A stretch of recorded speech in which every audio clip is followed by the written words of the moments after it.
साथियों नमस्कार। YCT book official पर आप सभी का बहुत बहुत स्वागत है। मैं हूं संदीप पांडे। एसएससी जीडी का हमारा बैच चल रहा है। इसमें आज की क्लास में हम लोग एनवायरनमेंट के टॉपिक को डिस्कस करेंगे, इसके प्रीवियस ईयर के क्वेश्चंस को सॉल्व करेंगे विद डिटेल। तो आइए स्टार्ट करते हैं। देखिए पहला प्रश्न आपसे क्या कह रहा है, निम्न चार में से तीन क्या है, पारिस्थितिक पिरामिड हैं और इस प्रकार एक समूह बनाते हैं। तो यार तीन इसमें से पारिस्थितिक पिरामिड हैं तो उनका एक समूह हो गया। कौन सा इस समूह से संबंधित नहीं है? देखिए ऊर्जा का पिरामिड है, आप जानते हैं ऊर्जा का पिरामिड होता है, ऊर्जा के घटते बढ़ते स्तर को बताता है।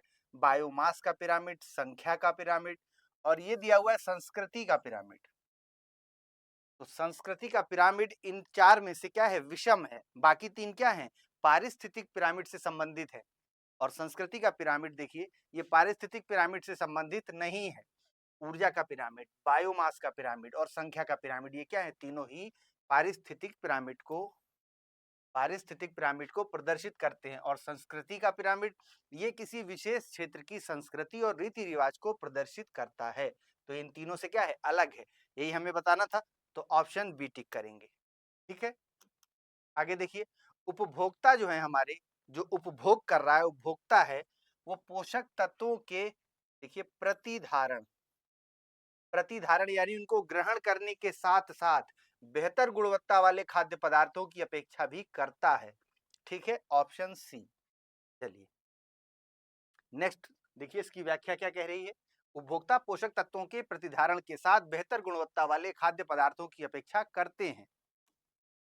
निम्न में से कौन अपशिष्ट यानी वेस्ट को छोटे कणों में विघटित करता है? देखिए ये हिंदी शब्द दे दिया है, ये है अपर्दाहारी। अपर्दाहारी ये एक प्रकार के डिकम्पोजर ही हैं। डेट्राइट्स इनको कहते हैं, या कह दीजिए डेट्राइटिवोरस। ठीक है, या डेट्राइट्स भी कह सकते हैं। डेट्राइट्स कौन है, ये एक प्रकार के डिकम्पोजर से पहले के जो अपघटक बैक्टीरिया हैं वो हैं। ये क्या करते हैं, अपशिष्ट को छोटे कणों में विघटित कर देते हैं। ठीक है, देखिए अपशिष्टों को छोटे कणों में विघटित करने का काम अपर्दाहारी करता है। अपर्दाहारी ऐसे परपोषित जीव हैं जो अपरद, अपरद वही है, वेस्ट को क्या कहते हैं, ग्रहण करके पोषण प्राप्त करते हैं। ये जीव का सर्वोत्तम उदाहरण मृदा में पाया जाने वाला केंचुआ है। ठीक है, एक उदाहरण आपको दिया। शाकाहारी जीव ऐसे जीव होते हैं जो अपना भोजन पेड़ पौधों को खाकर प्राप्त करते हैं, और मांसाहारी जीव ये क्या करते हैं, ये अपना भोजन शाकाहारी जीवों को खाकर प्राप्त करते हैं। ठीक है, शाकाहारी, मांसाहारी, सर्वाहारी सभी बताया आपको, और इसका आंसर है अपर्दाहारी। खाद्य गाइड पिरामिड के शीर्ष पर क्या आता है? तो खाद्य गाइड पिरामिड के शीर्ष पर वसा और शर्करा आता है। Option A. देखिए खाद्य पिरामिड से पता चलता है कि बच्चे या कोई व्यक्ति को रोजाना कितने कार्बोहाइड्रेट, प्रोटीन, फैट, विटामिन और फाइबर की जरूरत है। वसा और शर्करा जो है ये खाद्य पिरामिड में शीर्ष पर आते हैं। खाद्य पिरामिड में, और कैसा खाद्य पिरामिड, ये फूड गाइड है। ठीक है, कि हमें कितनी वसा, कितनी शर्करा, कितना प्रोटीन, कितना कार्ब डेली लेना चाहिए, तो उसके शीर्ष पर ही आता है वसा और शर्करा। ठीक है, आगे देखिए अगला प्रश्न, निम्न में से कौन सा अपघटन का दूसरा चरण है? तो अपघटन का दूसरा चरण कौन सा है, निक्षालन। देखिए निक्षालन अपघटन का दूसरा चरण है। किसी ठोस पदार्थ से किसी विशेष पदार्थ का निष्कर्षण करना, एक्सट्रैक्ट करना, उसको निकालना है किसी ठोस पदार्थ से, एक्सट्रैक्ट करना। एक्सट्रैक्ट मतलब निष्कर्षण करना। देखिए आप लोग पूछें कि सर ये निष्कर्षण का क्या मतलब है, इससे पहले ही आपको बता दिया जाए कि एक्सट्रैक्ट करना या निकालने की प्रक्रिया को ही हम क्या कहते हैं, निक्षालन कहते हैं। देखिए ध्यान से समझिए, ठोस पदार्थ से किसी विशेष पदार्थ का निष्कर्षण हम कर रहे हैं, तो यही है निक्षालन। अपघटन का दूसरा चरण। ठीक है, ऑप्शन सी। क्या टिक करेंगे, ऑप्शन सी। आगे देखिए, गहरे समुद्र की बात हो रही है। गहरे समुद्र के जल तापीय पारिस्थितिक तंत्र को छोड़कर सूर्य जो है, सूर्य पृथ्वी पर सभी पारिस्थितिक तंत्रों के लिए ऊर्जा का एकमात्र स्रोत है। तो देखिए ये बात सही है। अगर हम गहरे समुद्र को छोड़ दें तो क्या है, सूरज जो है हमारे इकोसिस्टम के लिए ऊर्जा का इकलौता स्रोत है। और भी कोई स्रोत है क्या सूरज के अलावा? सूरज ही इकलौता स्रोत। ठीक है, ऊर्जा जो है खाद्य श्रृंखला में सूर्य के बाद अगला क्या आता है? तो हमारी ऊर्जा खाद्य श्रृंखला में आपसे पूछ रहा है। देखिए सूर्य जो है ये प्राथमिक स्रोत है ऊर्जा का, और सूर्य के बाद ऊर्जा का दूसरा स्रोत कौन है? यानी वो भी उत्पादक होगा, तो वही है प्राथमिक उत्पादक, पौधे। सूर्य की एनर्जी को ये लोग किसमें बदलते हैं? दूसरी प्रकार की एक रासायनिक ऊर्जा में बदलते हैं, और फिर इसी प्राथमिक उत्पादक को खाकर अन्य जो जीव हैं, जैसे कि प्राथमिक मांसाहारी, फिर द्वितीयक मांसाहारी, या कहिए प्राथमिक उपभोक्ता फिर द्वितीयक उपभोक्ता, ये सभी क्या है, अपना भरण पोषण करते हैं। तो सूर्य के बाद पौधे क्या है, ऊर्जा का अगला स्रोत है, जो सूर्य के बाद नेक्स्ट नंबर पे आएगा। ठीक है, देखिए सूर्य क्या है, पृथ्वी पर गहरे समुद्र के जल तापीय पारिस्थितिक तंत्र को छोड़कर सभी पारिस्थितिक तंत्रों के लिए एकमात्र ऊर्जा का स्रोत है। एकमात्र ऊर्जा का स्रोत है। ऊर्जा खाद्य श्रृंखला में सूर्य के बाद पादपों का स्थान आता है। पेड़ पौधे, पादप। पादप केवल 2 से 10% प्रकाश संश्लेषणात्मक सक्रिय विकिरण का ग्रहण करते हैं। देखिए ये भी प्रश्न एक बनता है कि सूर्य से जो कुल जितनी ऊर्जा हमें प्राप्त हो रही है पृथ्वी पर, इसका कितने प्रतिशत भाग पेड़ पौधे यूज करते हैं? ठीक है, तो पेड़ पौधे 2 से 10% तक ऊर्जा का उपयोग करते हैं। आगे क्या है, और यही आंशिक मात्रा की ऊर्जा संपूर्ण विश्व का पोषण करती है। देखिए यही ऊर्जा, देखिए हमारा सोलर एनर्जी से हम बिजली भले ही बना लें, लेकिन इससे हमारा पोषण तो नहीं होता, इससे हमारा पेट तो नहीं भरता। सोलर जो एनर्जी है, सूर्य की जो ऊर्जा है, उसको पेड़ पौधे ग्रहण करते हैं, उसे भोजन में बदलते हैं, फिर वो भोजन हम लोग ग्रहण करते हैं। शाकाहारी लोग, मांसाहारी भी है तो मांसाहारी उन्हीं शाकाहारी को खाते हैं, और शाकाहारी पेड़ पौधों पर निर्भर है। ठीक है, तो ये क्रम है खाद्य पिरामिड का, और हरे पादपों को उत्पादक कहा जाता है। ठीक है, ऑप्शन बी। अगला देखिए, पारिस्थितिक पिरामिड का जो आधार है वो सामान्यतः चौड़ा होता है, और किधर की ओर ये संकीर्ण होता जाता है? तो शीर्ष की ओर ये संकीर्ण होता जाता है। ऐसा ही तो है। देखिए पारिस्थितिक पिरामिड हमारा शीर्ष की ओर संकीर्ण होता जाता है। ऑप्शन बी टिक करेंगे। व्याख्या देखिए, तेजी से आगे बढ़ते हैं। आधार क्या है इसका? पिरामिड का सामान्यतः चौड़ा होता है, और ये शीर्ष की ओर संकीर्ण होता है। विभिन्न पोषण रीतियों पर जीवों के बीच एक खाद्य या ऊर्जा संबंध जोड़ें तो हमें पिरामिड के समान एक आकृति मिलती है। यही बात कह रहा है कि हम पिरामिड कैसे बनाते हैं। देखिए इस तरह से, तो इस संबंध को संख्या, जैव मात्रा या ऊर्जा के रूप में व्यक्त कर सकते हैं। प्रत्येक पिरामिड के आधार का जो प्रतिनिधित्व है उत्पादक या प्रथम पोषण स्तर करता है। यानी सबसे नीचे कौन है? वही उत्पादक, या इन्हीं को प्राथमिक उत्पादक भी कह देते हैं। ठीक है, उसके बाद क्या है? उपभोक्ता या प्रथम मांसाहारी, प्राथमिक मांसाहारी, फिर द्वितीयक मांसाहारी। इस तरह से कहने का मतलब सबसे नीचे पेड़ पौधे हैं, फिर उसके बाद आता है शाकाहारी, फिर शाकाहारियों को खाते हैं मांसाहारी, फिर जैसे जो जीव हैं, जिन जीवों को दूसरे जीव खाते हैं वो उनसे ऊपर, फिर उनसे ऊपर, इस तरह से हमारा खाद्य पिरामिड बनता है। ठीक है, तो शीर्ष क्या है? संकीर्ण होता जाता है। देखिए प्राथमिक मांसाहारी कौन है इनमें से आपसे पूछ रहा है। घास, टिड्डा, मेढक, सांप और बाज। तो प्राथमिक मांसाहारी वही है। देखिए जो सीधे शाकाहारी को खाएंगे तो कौन है? मेढक। देखिए घास तो बिल्कुल नहीं होगा, टिड्डा तो शाकाहारी है। बाज, बाज किसको खाएगा? मेढक को आगे चल के सांप खाएगा, फिर सांप को बाज खाएगा। तो प्राथमिक आपसे मांसाहारी पूछ रहा है तो मेढक है। ठीक है, मेढक कीट भक्षी है, कीटों को खाता है, और कीट हमारे शाकाहारी है। ठीक है, देखिए दिए गए उदाहरण में मेढक क्या है? प्राथमिक मांसाहारी, जबकि बाज क्या है? ये सर्वोच्च मांसाहारी। ठीक है, सर्वोच्च मांसाहारी है बाज। मेढक ऑप्शन डी टिक करेंगे। आगे देखिए, खाद्य श्रृंखला में किसी जीव की विशिष्ट स्थिति को हम क्या कहते हैं? तो खाद्य श्रृंखला हमने बना रखी है, इसमें हमने अलग अलग पोषक स्तर बना रखे हैं। ठीक है, अलग अलग पोषक स्तर। तो किसी जीव की इसमें विशिष्ट स्थिति हम दिखाते हैं कि जीव हमारा प्राथमिक पोषक स्तर में है, द्वितीयक स्तर में है, तृतीयक स्तर में है।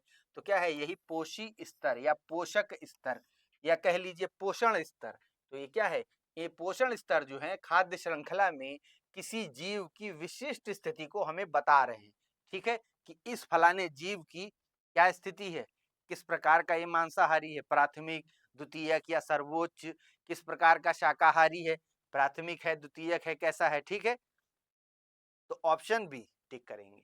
देखिए, किसी जीव की विशिष्ट स्थिति क्या है, पोषण स्तर, पोषी स्तर कहलाती है। आगे देखिए, इनमें से किसको प्रकृति की एक कार्यात्मक इकाई के रूप में हम देख सकते हैं, जहां जीवित जीव जो है वो आपस में और आसपास के भौतिक पर्यावरण के साथ अंतःक्रिया करते हैं। तो पारिस्थितिकी तंत्र की यही तो परिभाषा है। पारिस्थितिकी तंत्र, हमारा इकोसिस्टम किसे कहते हैं, इकोसिस्टम क्या है, एक फंक्शनल यूनिट है, कार्यात्मक इकाई है, फंक्शनल यूनिट है। क्या हो रहा है इस यूनिट में, क्या काम हो रहा है, तो देखिए क्या है, जीवित जीव है हमारे, जीवित जीव, ठीक बात है, जीव कहिए साधारण भाषा में। तो जीव है, वो जीव क्या करते हैं, आपस में एक दूसरे से अंतःक्रिया करते हैं, एक दूसरे को खाएंगे, एक दूसरे से प्रजनन करेंगे या जो भी करेंगे उनके साथ रहेंगे, एक दूसरे को प्रभावित करेंगे, और जो उनका आसपास का वातावरण है उससे भी वो अंतःक्रिया करते हैं। ठीक है, लकड़ी लेगी चिड़िया है तो घोंसला बनाएगी, घास फूस चुनेगी, और खरगोश है तो बिल बनाएगा, माद बनाएगा।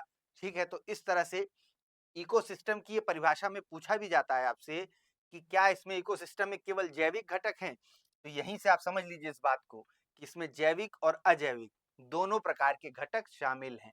देखिए, आसपास के भौतिक वातावरण के साथ भी वो अंतःक्रिया करते हैं। तो हम भौतिक वातावरण को भी जोड़ते हैं इकोसिस्टम में। ठीक है, जो वहाँ की जमीन है, जो वहाँ पर नदी है, जल है, पहाड़ है, पठार है, जो कुछ भी है, वनस्पतियां हैं, कैसी वनस्पतियां हैं, तो इन सभी भौतिक घटकों को मिलाकर और जैविक घटकों को मिलाकर ही पारिस्थितिकी तंत्र का निर्माण होता है। ठीक है, भौतिक घटक जैसे कि पहाड़ है, चट्टान है, पठार है, जो कुछ भी है वहां पर, नदी है, ये सब क्या है, भौतिक घटक है। ठीक है, व्याख्या देखिए, पारिस्थितिकी तंत्र को प्रकृति की एक कार्यात्मक इकाई के रूप में देखा जा सकता है, जहां जीवित जीव आपस में और आसपास के भौतिक वातावरण के साथ अंतःक्रिया करते हैं। ठीक है, ऑप्शन बी, निम्न में से कौन सा वो पर्यावरणीय घटक नहीं है जो वातावरण में पोषकों के मुक्त होने की दर को तय कर सके। ऐसा कौन सा घटक इनमें से ऐसा है जो ये तय नहीं करता कि वातावरण में पोषकों के मुक्त होने की दर क्या होगी, तो वो है मृदा। मृदा, ताप, आर्द्रता और जनसंख्या पोषकों के आपूर्ति को प्रभावित करते हैं, मृदा नहीं करती है। मृदा वो पर्यावरणीय घटक नहीं है जो वातावरण में पोषकों के मुक्त होने की दर तय करे।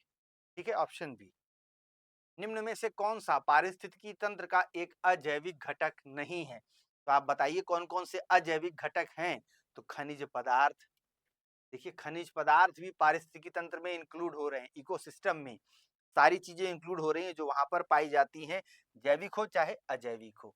ठीक है, तो खनिज पदार्थ ये क्या है, अजैविक है। तापमान और पवन ये भी अजैविक है। जैविक कौन है, जैविक है मतलब जिंदा हो, जीवित जीव, ऑप्शन बी, ये क्या है, जैविक घटक है, यानी अजैविक घटक नहीं होना चाहिए, यही तो आपसे पूछा है। देखिए, जैविक घटक के अंतर्गत पारिस्थितिकी तंत्र के क्षेत्र विशेष में विकसित इकाई को कहा जाता है। इसमें विभिन्न प्रकार के पादप, जल जीव, जीवित जीव और स्थलीय जीव आदि आते हैं। ये क्या बताया इन्होंने, जीविक जो जैविक हमारे जैविक कारक हैं, उन जैविक घटकों या जैविक कारकों को बता रहा है। अजैविक कारक देखिए कौन कौन से आ रहे हैं।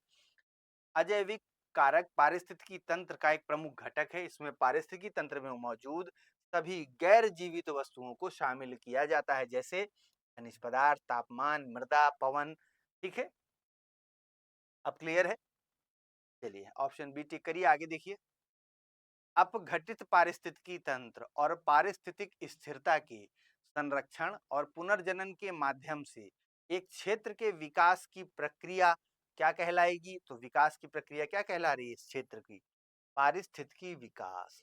सामाजिक स्थायी और सामाजिक स्थिरता नहीं, क्यों सामाजिक विकास नहीं, समाज की बात नहीं हो रही है, पारिस्थितिकी तंत्र की बात हो रही है। पारिस्थितिकी तंत्र ऐसा है जो अब घटित हो चुका है और पारिस्थितिक स्थिरता का हम संरक्षण करना चाहते हैं। पुनर्जनन के माध्यम से एक क्षेत्र का हम विकास करना चाहते हैं। कोई क्षेत्र है वहां का इकोसिस्टम बुरी तरह डैमेज हो गया है, ठीक है, खदान वगैरह खोद दी गई, जंगल काट दिए गए, जीव जंतु नष्ट हो गए, अब वहां का इकोसिस्टम पूरा कोलैप्स हो गया, तो हम उस इकोसिस्टम का फिर से विकास कर रहे हैं, तो यही है पारिस्थितिकी विकास। ठीक बात है। आगे देखिए, व्याख्या आपके सामने है, पढ़िए इसको। अब घटित पारिस्थितिकी तंत्र और पारिस्थितिक स्थिरता के संरक्षण व पुनर्जनन के माध्यम से एक क्षेत्र के विकास की प्रक्रिया क्या कहलाती है? पारिस्थितिक विकास कहलाती है। पारिस्थितिकी जीव विज्ञान और भूगोल की एक शाखा है जिसमें जीव समुदायों का उनके वातावरण के साथ पारस्परिक संबंधों का अध्ययन किया जाता है। ठीक है, ऑप्शन डी। निम्न में से कौन सा पारिभाषिक शब्द उन प्रजातियों के लिए प्रयुक्त है जो स्थानीय आवास के प्राकृतिक आवासी नहीं है लेकिन इस तंत्र में शामिल होते हैं? तो देखिए, बात हो रही है एग्जॉटिक स्पीशीज की। एग्जॉटिक शब्द का मतलब है विदेशी प्रजातियां या विजाति। अगर अच्छा शब्द देखा जाए एनसीईआरटी में जो दिया हुआ है, विदेशी प्रजातियां, जैसे वाटर हैसिंथ, जलकुंभी, ये सब देखिए विदेशी प्रजातियां हैं, भारत में आई और यहाँ के इकोसिस्टम में बिल्कुल घुल मिल गई हैं। तो वही आपसे पूछ रहा है कि क्या है, कौन सा एक शब्द है जो उन प्रजातियों के लिए यूज होगा जो स्थानीय आवास के प्राकृतिक आवासी, यहाँ की वहां के मूल निवासी तो वो नहीं है लेकिन वो इस तंत्र में शामिल हो गए हैं, तो इसी को कहते हैं एग्जॉटिक या विदेशी प्रजातियां। देखिए, स्थानीय आवास एक ऐसा वातावरण है जो एक जानवर को भोजन, पानी, तापमान और उसके लिए आवश्यक सुरक्षा प्रदान करता है। ये वो स्थान है जहां पशु स्वाभाविक रूप से पाए जाते हैं। यही तो है स्थानीय आवास, आपको बताया जा रहा है। स्थानीय आवास क्या है?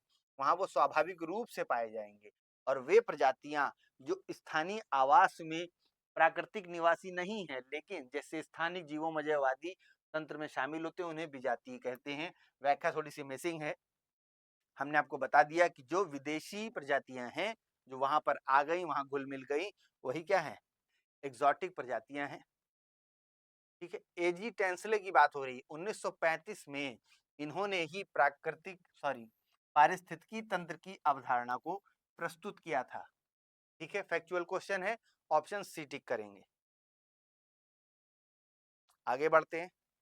इनमें से कौन भू संसाधनों के उत्पादक भी हैं और उपभोक्ता भी हैं? तो कौन है बताइए? पौधे, सरीसृप और ग्रह। ग्रह तो कुछ भी नहीं है। ग्रह भले मान लीजिए उत्पादक तो है, उपभोक्ता नहीं है। सरीसृप नहीं, पौधे नहीं, मानव। मानव क्या है? उपभोक्ता तो है, ये तो आप सभी जानते हैं, और उत्पादक भी तो है। मानव संसाधन प्राकृतिक संसाधनों के, भू संसाधनों के उत्पादन का काम मानव करता है। देखिए, भू संसाधनों को एक सेवा या अन्य संपत्ति के रूप में परिभाषित किया जाता है। इसका उपयोग उन वस्तुओं और सेवाओं का उत्पादन करने के लिए किया जाता है जो मानव की जरूरतों और इच्छाओं को पूरा करती है। इन संसाधनों को आमतौर पर प्राकृतिक, मानव निर्मित और मानव, ये लाइन समझ में आ रही है आप लोगों को? प्राकृतिक, मानव निर्मित और मानव में वर्गीकृत। क्या मानव में वर्गीकृत क्या है ये? इन संसाधनों को, कहने का मतलब प्राकृतिक संसाधन, भू संसाधन हमारे 3 प्रकार के हैं। ये एनसीईआरटी की हूबहू लाइन है, यही इसी तरह से गलत लाइन वहां भी आपको मिल जाएगी। तो प्राकृतिक संसाधन, मानव निर्मित संसाधन और मानव संसाधन में वर्गीकृत किया गया है। ठीक है, लाइन बिल्कुल सही लिखी हुई है। इसके स्पष्टीकरण की जरूरत है कि आप मानव संसाधन जानते हैं, मानव निर्मित संसाधन जानते हैं और प्राकृतिक संसाधन जानते हैं। ठीक है, देखिए ऑप्शन सी। इकोलॉजी शब्द आपको बताना है, एक शब्द से बना है, ओइकोलॉजी। ओइकोलॉजी से बन गया इकोलॉजी। तो ये शब्द कहाँ का है? यूनान, स्पेन, लैटिन या फ्रांसीसी? तो ये था यूनानी शब्द। ओइकोलॉजी एक यूनानी शब्द है जिससे इकोलॉजी नामक शब्द बन गया। देखिए, इकोलॉजी क्या है? यूनानी शब्द है। पारिस्थितिकी विज्ञान का अध्ययन करने वाली पर्यावरण की शाखा को ही हम इकोलॉजी कहते हैं। इस शब्द का सबसे पहले प्रयोग अर्नेस्ट हैकेल ने किया था। यह भी अपने आप में एक प्रश्न बनता है, सबसे पहले किसने प्रयोग किया इसका, इकोलॉजी शब्द का? अर्नेस्ट हैकेल ने। और उन्हें क्या कहा जाता है? देखिए, इसी कारण से पारिस्थितिकी का जनक भी कहा जाता है। निम्न में से कौन सा एक प्राकृतिक पारिस्थितिकी तंत्र यानी इकोसिस्टम है तो कैसा इकोसिस्टम होना चाहिए? प्राकृतिक होना चाहिए। प्राकृतिक भी होते हैं इकोसिस्टम, मानव निर्मित भी होते हैं। जैसे आपने अपने घर में बना लिया एक एक्वेरियम, ठीक है? उसमें मछलियाँ पाली हैं, खरगोश सॉरी कछुआ पाला है, तो ये क्या है? एक इकोसिस्टम है, लेकिन ये मानव निर्मित है, ठीक है? रेगिस्तान, इनमें से देखिए एक्वेरियम, बगीचा आपने बनाया, ये भी मानव निर्मित है, बांध भी मानव निर्मित है। रेगिस्तान क्या है? रेगिस्तान जो है ये एक प्राकृतिक नेचुरल इकोसिस्टम है, ठीक है? देखिए, पारिस्थितिकी तंत्र के प्रकार दिए हैं प्राकृतिक और कृत्रिम में। तो झील हो गया, हमारा वन यानी जंगल हो गया, मरुस्थल हो गया, डेजर्ट एक बहुत बड़ा इकोसिस्टम है, तालाब हो गया, घास के मैदान हो गए, ठीक है? ये सब क्या है? नेचुरल इकोसिस्टम है। और देखिए आर्टिफिशियल यानी कृत्रिम, एक्वेरियम खेत हो गया आपका, पार्क हो गया, बगीचा हो गया, ये सब क्या है? अप्राकृतिक यानी मैन मेड इकोसिस्टम है, ठीक है? निम्न में से कौन सा प्राकृतिक पारिस्थितिकी तंत्र कैसा है? कृत्रिम नहीं होना चाहिए। तो आप कृत्रिम वाले बताते जाइए। उद्यान क्या है? कृत्रिम है। धान का खेत क्या है? कृत्रिम है, आर्टिफिशियल है, मैन मेड है। बांध का जलाशय भी मैन मेड है, कृत्रिम है, आर्टिफिशियल है। जंगल क्या है? जंगल जो है ये मैन मेड, आर्टिफिशियल या कृत्रिम नहीं है, ये प्राकृतिक है। कुदरती रूप से जंगल का अस्तित्व है, ठीक है? तो ऑप्शन सी। देखिए पारिस्थितिकी तंत्र क्या है? एक भौगोलिक क्षेत्र होता है जहां पर पौधे हैं, जीव हैं, साथ ही मौसम और परिदृश्य मिलकर जीवन के अनुकूल स्थितियां बनाने के लिए एक साथ काम करते हैं। बहुत बेहतरीन परिभाषा है ये इकोसिस्टम की। इस परिभाषा को आप लोग बिल्कुल याद कर लीजिए, बेहतरीन परिभाषा है यहाँ तक, ठीक है? पारिस्थितिकी तंत्र क्या है? एक भौगोलिक क्षेत्र है, ठीक है? भौगोलिक क्षेत्र है जहां पर पौधे हैं, जीव हैं और मौसम और परिदृश्य मिलकर जीवन के अनुकूल स्थितियां बनाने के लिए एक साथ काम करते हैं। पारिस्थितिकी तंत्र के दो प्रकार हैं, स्थलीय पारिस्थितिकी तंत्र और जलीय पारिस्थितिकी तंत्र। जैसे देखिए बांध का जलाशय, धान का खेत, उद्यान, ये क्या है? मानव निर्मित है। मानव निर्मित यानी कृत्रिम पारिस्थितिक तंत्र है। जबकि जंगल क्या है? एक प्राकृतिक पारिस्थितिक तंत्र है। Option C. आगे देखिए, किसी भी खाद्य श्रृंखला में शीर्ष स्तर पर कौन कब्जा कर लेता है? तो सबसे शीर्ष पे कौन होगा बताइए? वैसे तो सर्प तो छोड़ दीजिए, शेर और चील आप सोच रहे होंगे, तो इनसे भी ऊपर देखिए मनुष्य है। मनुष्य सबको खा सकता है, ठीक है? तो पारिस्थितिकी श्रृंखला में क्या है? ये सबसे ऊपर है। Option D. व्याख्या आप लोग पढ़िए, क्या कहती है व्याख्या? किसी पारिस्थितिक तंत्र के समस्त जीव भोजन के लिए क्या है? एक दूसरे पर निर्भर है, अर्थात जीव एक दूसरे पर निर्भर होकर खाद्य श्रृंखला बनाते हैं। खाद्य श्रृंखला में खाद्य ऊर्जा का जो प्रवाह है एक स्तर से दूसरे स्तर तक होता है, तथा प्रत्येक स्तर को पोषण स्तर हम कहते हैं। पोषण स्तर कहिए या ऊर्जा स्तर कहिए, ठीक है? अभी हम लोगों ने एक प्रश्न में देखा था, पोषी स्तर के अनुसार किसी जीव को हम पारिस्थितिकी पिरामिड में एक विशेष स्थान देते हैं। तो देखिए प्रथम पोषण स्तर, जैसे हरे पौधे हैं, या प्रथम ऊर्जा स्तर इसी को कहते हैं। दूसरा क्या है? द्वितीय पोषण स्तर, ये क्या है? प्राथमिक उपभोक्ता है। इसमें शाकाहारी प्राणी आते हैं जो हरे पौधों को खा रहे हैं, ठीक है? उसके बाद क्या है? तीसरा पोषण स्तर है, इसमें द्वितीयक उपभोक्ता आ गए। अभी हम लोगों ने देखा प्राथमिक उत्पादक, फिर प्राथमिक उपभोक्ता, अब ये द्वितीयक उपभोक्ता। उपभोक्ताओं की श्रेणी में दूसरे नंबर पर ये क्या करेंगे? ये प्राथमिक उपभोक्ता जो थे हमारे शाकाहारी प्राणी, उन्हीं को खाएंगे तो उन्हीं को कहेंगे द्वितीयक उपभोक्ता, ठीक है? और उच्च मांसाहारी या शीर्ष स्तर पर, तो इसके अंतर्गत हमारा मनुष्य है। ये क्या है? तीनों पोषण स्तर से भोजन को प्राप्त करता है। ये लाइन यहाँ पर इंपॉर्टेंट है कि मनुष्य उपरोक्त तीनों पोषण स्तरों से भोजन प्राप्त करता है। इस प्रकार किसी खाद्य श्रृंखला में शीर्ष पोषण स्तर पर मनुष्य कब्जा कर लेता है। Option D. इनमें से कौन सा एक आर्टिफिशियल या कृत्रिम पारिस्थितिकी तंत्र नहीं होना चाहिए? आर्टिफिशियल नहीं होना चाहिए, तो देखिए जंगल, मछली घर, ये तो आर्टिफिशियल है, आर्टिफिशियल है। फसल क्षेत्र भी आर्टिफिशियल है। बगीचा हमने बनाया है तो बगीचा भी आर्टिफिशियल है। जंगल हमने नहीं बनाया है, जंगल क्या है? यही आर्टिफिशियल नहीं है। यही तो आपसे पूछा था, ऑप्शन ए टिक करेंगे। देखिए कृत्रिम पारिस्थितिकी तंत्र कौन सा है? जो मनुष्यों द्वारा बनाया और संरक्षित किया जाता है। बगीचा, मछली घर, फसल क्षेत्र ये क्या है? कृत्रिम है। जंगल क्या है? प्राकृतिक पारिस्थितिकी तंत्र है। एक्वेरियम भी क्या है? कृत्रिम है, में भी कोई बताने की आवश्यकता नहीं है। आगे देखिए, कौन सी आहार श्रृंखला इसमें से सही है? सही मतलब कौन किसको खाएगा, बस यही आपको देखना है। तो देखिए, घास, चूहा, सांप और बाज, यही तो सही लग रहा है, ऑप्शन ए। और भी कोई सही लग रहा है क्या आपको? देखिए, घास को हिरन खाएगा, ठीक है। हिरन को सांप खा लेगा क्या? नहीं। घास खरगोश खाएगा, ठीक बात है। खरगोश को सांप खा जाएगा? नहीं। सांप खरगोश को खा जाएगा क्या? और आगे देखिए, शेर जो है वो सांप को खा जा रहा है, नहीं, ये गलत है। घास खरगोश खाएगा, खरगोश को सांप खाएगा, ये भी गलत है। तो ऑप्शन ए, ऑप्शन ए क्या है? ये हमारी खाद्य श्रृंखला, ये आहार श्रृंखला कैसी है? सही है। ठीक है, ये खूब पढ़ा होगा आप लोगों ने, बेसिक क्वेश्चन है बिल्कुल। आहार श्रृंखला क्या है? जीवों की वो श्रृंखला है जिसके प्रत्येक चरण में एक पोषी स्तर का निर्माण होता है। एक पोषी स्तर का निर्माण हर एक चरण में इस तरह से होता जाएगा। देखिए, ये खाद्य पिरामिड है। इसमें क्या है? जीव एक दूसरे का आहार करते हैं। हर ऊपर का जो पोषी स्तर का जीव है वो नीचे के पोषक स्तर के जीव को खाएगा, उसका आहार करेगा। इस प्रकार विभिन्न जैविक स्तरों पर भाग लेने वाले जीवों की श्रृंखला को आहार श्रृंखला कहते हैं। उदाहरण दिया, घास हिरण शेर, दूसरा घास चूहा सांप बाज। ठीक है, शेर क्या है? हिरण को खाएगा, हिरण घास खाएगा। आगे क्या है? बाज किसको खाएगा? सांप को। सांप किसको खाएगा? चूहे को। और चूहा घास खाएगा। ठीक है, ऑप्शन ए। आगे देखिए, स्थलीय पारिस्थितिकी में हरे पेड़ पौधे सूर्य के प्रकाश की ऊर्जा का लगभग कितने प्रतिशत ग्रहण करते हैं? तो 1%। सूर्य की जो ऊर्जा है, सूर्य के प्रकाश की जो ऊर्जा है, उस ऊर्जा का कुल 1% पेड़ पौधे ग्रहण कर लेते हैं। ठीक है, उसे भोजन में बदल देंगे, 1%। ठीक है, ऑप्शन डी टिक करेंगे। आगे देखिए, पारिस्थितिकी के निर्माण में शामिल होते हैं। तो ये एक थोड़ा सा कॉन्सेप्चुअल क्वेश्चन है, थोड़ा सा ही है, ज्यादा नहीं है। आपको हमने पूरा बता दिया। पारिस्थितिकी में हमारे जैविक और अजैविक, देखिए, जीवित जीव कहिए या भौतिक कारक कहिए, तो ये है जैविक घटक, ये है अजैविक घटक। जैविक घटक और भौतिक कारक यही क्या है? भौतिक क्या है? अजैविक है। Option C. ठीक है, देखिए, पारिस्थितिकी वो विज्ञान है जिसके अंतर्गत समस्त जीवों और भौतिक पर्यावरण के मध्य उनके अंतर संबंधों का अध्ययन किया जाता है।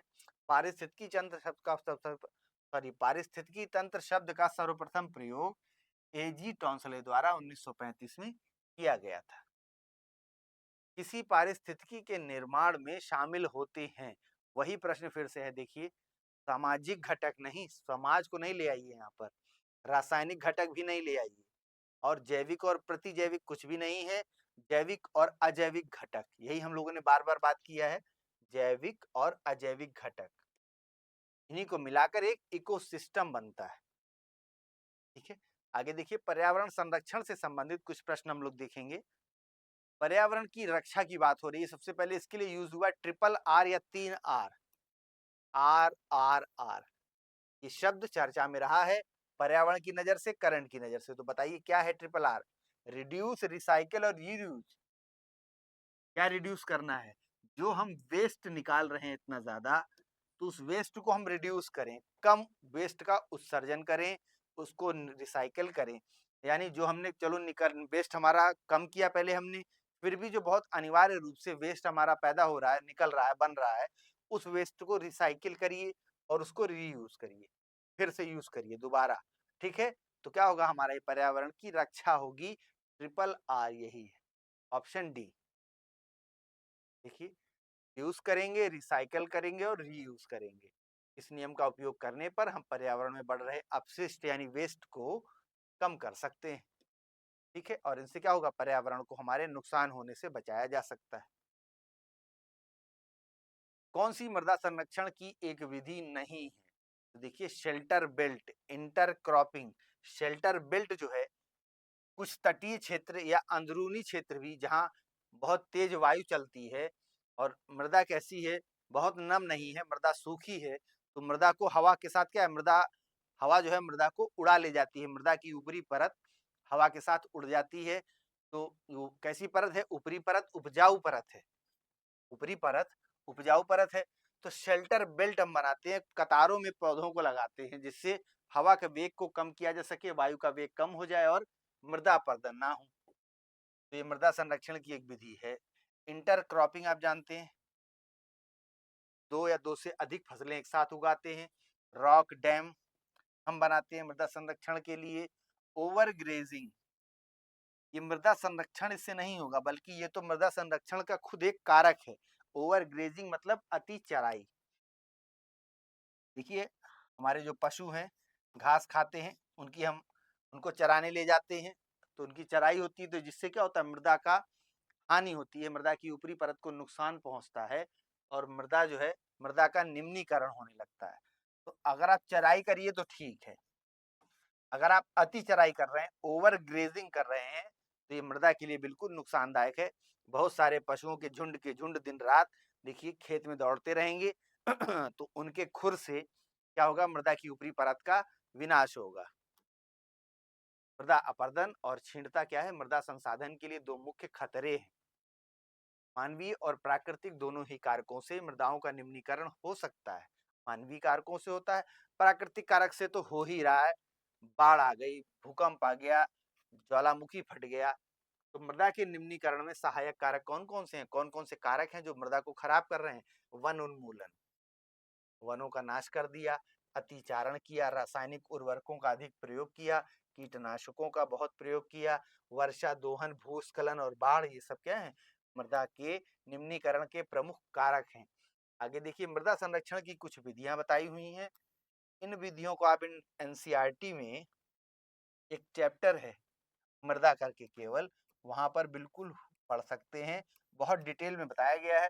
मल्च बनाना, वेदिका फार्म बनाना, समुच्च रेखीय जुताई, आश्रय मेखला, शेल्टर बेल्ट, ठीक है, यही है शेल्टर बेल्ट, इन सभी को बताया गया है। ठीक है, तो ओवर ग्रेजिंग, देखिए प्रश्न आपके एनसीईआरटी से खूब बन रहे हैं, है ना, एसएससी जीडी के सभी आए हुए प्रश्न हैं, तो एनसीईआरटी आप लोग जरूर पढ़िए और उसमें से बिल्कुल छांट के पढ़िए एनसीईआरटी में, क्योंकि बहुत ज्यादा समय भी वहां देना ठीक नहीं है। आगे देखिए, किसी क्षेत्र की जैव विविधता का एक बेहतर मापक क्या हो सकता है? तो सबसे बेहतरीन मापक क्या है कि वहां पाई जाने वाली जो प्रजातियां हैं उनकी संख्या बहुत है। यानी कहें हम कि इस क्षेत्र में बहुत सी जो है हमारी प्रजातियां पाई जाती हैं, तो इस क्षेत्र में क्या है, जैव विविधता जो है, बायोडाइवर्सिटी बहुत अच्छी है, बहुत ज्यादा है। जैसे कि भूमध्य रेखीय क्षेत्र, वहां पे कहा जाता है, देखिए तापमान और वर्षा यानी तापमान और जल दोनों भारी मात्रा में वहां उपलब्ध है, तो वहां पर क्या है, जैव विविधता अत्यधिक है। ठीक है, देखिए जैव विविधता इस शब्द का प्रयोग किसने किया था? 1985 में इब्ल्यू इब्ल्यू जी रोजेन ने किया था। किसी क्षेत्र में पाई जाने वाली प्रजातियों की संख्या उस क्षेत्र की जैव विविधता का मापक होती है। 2010 को जैव विविधता का अंतर्राष्ट्रीय वर्ष घोषित किया गया था। ठीक है, किस राज्य में एक आधिकारिक रामसर स्थल है? कौन सा? लोनार झील। लोनार झील ये कहाँ है? महाराष्ट्र में है। लोनार झील महाराष्ट्र में, ये एक क्रेटर झील है। क्रेटर झील मतलब ज्वालामुखी के मुख पे जल भर गया, ज्वालामुखी का मुख देखिए गोल गड्ढाकार, उसी में जल भर गया तो क्रेटर झील का निर्माण हो गया। देखिए लोनार झील महाराष्ट्र के बुल्ढाना जिले में स्थित है। कैसी झील है? क्रेटर झील है, जिसका निर्माण प्लीस्टोसीन काल में उल्कापिंड के गिरने से हुआ था। नवंबर 2020 में इस झील को रामसर स्थल घोषित किया गया। निम्न कथनों में से कौन सा स्थानिक प्रजातियों का वर्णन करता है? यानी वहां की स्थानिक प्रजातियां हों, तो देखिए वैसी प्रजातियां जो केवल कुछ विशेष क्षेत्रों में पाई जाएंगी। जैसे हम कहें ये प्रजाति है, ये कहाँ पाई जाती है? तो ये भैया मणिपुर की एक झील है, वहां पर पाई जाती है। तो क्या है ये? एक स्थान विशेष की हम बात कर रहे हैं, तो वहीं पर पाई जाती है, तो क्या कहेंगे? स्थानिक प्रजाति है। ठीक है, यानी लोकटक झील के पास पाई जाती है मणिपुर में, तो लोकटक के क्षेत्र की स्थानिक प्रजाति है। Option C. किसी खास भौगोलिक क्षेत्र में सीमित रहने वाली प्रजाति को उस क्षेत्र की स्थानीय प्रजाति कहते हैं, जैसे अंडमान एवं निकोबार के कबूतर, अरुणाचल प्रदेश के मिथुन, ये सब। ठीक है, आगे देखिए, वन एवं वन्य जीव संरक्षण प्रबंधन इससे लेकर हमारे कुछ प्रश्न जो बने हैं अब तक उनको देखते हैं। आईयूसीएन के दस्तावेज में वनस्पतियों और जीवों की लुप्तप्राय प्रजातियां होती हैं। तो बताइए इनमें से किस लिस्ट में लुप्तप्राय प्रजातियों को रखा जाता है? लुप्तप्राय क्या है? जो लगभग लुप्त हो चुकी हैं या बिल्कुल विलुप्ति की कगार पर हैं। तो रेड लिस्ट, लाल सूची, इसी में रखा जाता है लुप्तप्राय प्रजातियों को।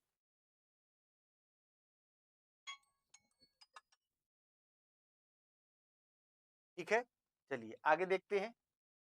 अंतर्राष्ट्रीय प्रकृति संरक्षण संघ, आईयूसीएन है ये, आईयूसीएन का हिंदी लिखा हुआ है। अंतर्राष्ट्रीय प्रकृति संरक्षण संघ ये विश्व की प्राकृतिक स्थिति को संरक्षित रखने के लिए एक वैश्विक प्राधिकरण है। इसकी स्थापना कब हुई है? 48 में हुई है। आगे देखिए क्या कह रहा है आपसे। इसका मुख्यालय कहाँ है? ग्लैंड, स्विट्जरलैंड में है। ठीक है, ग्लैंड एक जगह है स्विट्जरलैंड में, वहीं पर मुख्यालय है आईयूसीएन का। ये इंपॉर्टेंट है आपके एग्जाम की नजर से। आगे देखिए, इस संगठन द्वारा वनस्पतियों और जीवों की जो लुप्त प्राय प्रजातियां हैं उनके लिए लाल सूची यानी कि रेड लिस्ट जारी की जाती है। ठीक है, तो ऑप्शन सी टिक करेंगे। चिपको आंदोलन पूछ रहा है कहाँ शुरू हुआ था? तो देखिए ये शुरू हुआ था आज के उत्तराखंड में, लेकिन जब ये आंदोलन चल रहा था, शुरू हुआ था, तब उत्तराखंड का अलग राज्य के रूप में गठन नहीं हुआ था, तो उत्तर प्रदेश। ठीक है, आइए व्याख्या में देख लीजिए। 1973 में 1973 में उत्तराखंड के चमोली जिले के वनों में शांत और अहिंसक विरोध प्रदर्शन था ये चिपको आंदोलन। और इसका उद्देश्य क्या था कि व्यवसाय के लिए जो वनों की कटाई हो रही है उसको रोकना था, और इसे रोकने के लिए महिलाएं वृक्षों से चिपक कर खड़ी हो जाती थी। इस आंदोलन का नेतृत्व किसने किया था? सुंदरलाल बहुगुणा। चिपको आंदोलन की ये प्रणेता है, नेता है, अगुआ है। ठीक है, उत्तर प्रदेश। कुलिक ये पक्षी अभयारण्य है, एक बर्ड सेंचुरी है। ये कहाँ है? कुलिक पक्षी अभयारण्य ये है पश्चिम बंगाल में। ऑप्शन ए टिक करेंगे। आगे देखिए व्याख्या में क्या कहता है। ये अभयारण्य, इसका नाम क्या है? रायगंज वन्यजीव अभयारण्य भी इसको कहते हैं। ये पश्चिम बंगाल के दिनाजपुर जिले में है। स्थापना 85 में हुई है। और इस वन्यजीव अभयारण्य में open bill stork, egrets, nights, heron इत्यादि ये प्रजातियां हैं। इस तरह की करीब 164 प्रजातियां यहाँ रहती हैं। कुलिक नदी के अभयारण्य से बहने के कारण इसको कुलिक नाम दिया गया है। एक कुलिक नदी है, ये रायगंज तो जगह है और वहां पर कुलिक नदी बहती है। उसी नदी के चारों ओर ये अभयारण्य है, या कहिए नदी इस अभयारण्य के बीच से बह रही है, तो कुलिक पक्षी अभयारण्य इसको इसीलिए कहा जाता है। इस बात से आपको ये याद भी रहने वाली है चीज, कुलिक पक्षी अभयारण्य। रेड डेटा बुक वो पुस्तक है जो किसका रिकॉर्ड रखती है? अभी हम लोगों ने देखा था लुप्त प्राय प्रजातियों की। आईयूसीएन की रेड लिस्ट, लुप्त प्राय प्रजातियां, एंडेंजर्ड स्पीसीज। ठीक है, आईयूसीएन क्या है? रेड डाटा बुक जारी करता है। विलुप्त होने के खतरे का सामना कर रही प्रजातियों की ये एक सूची है।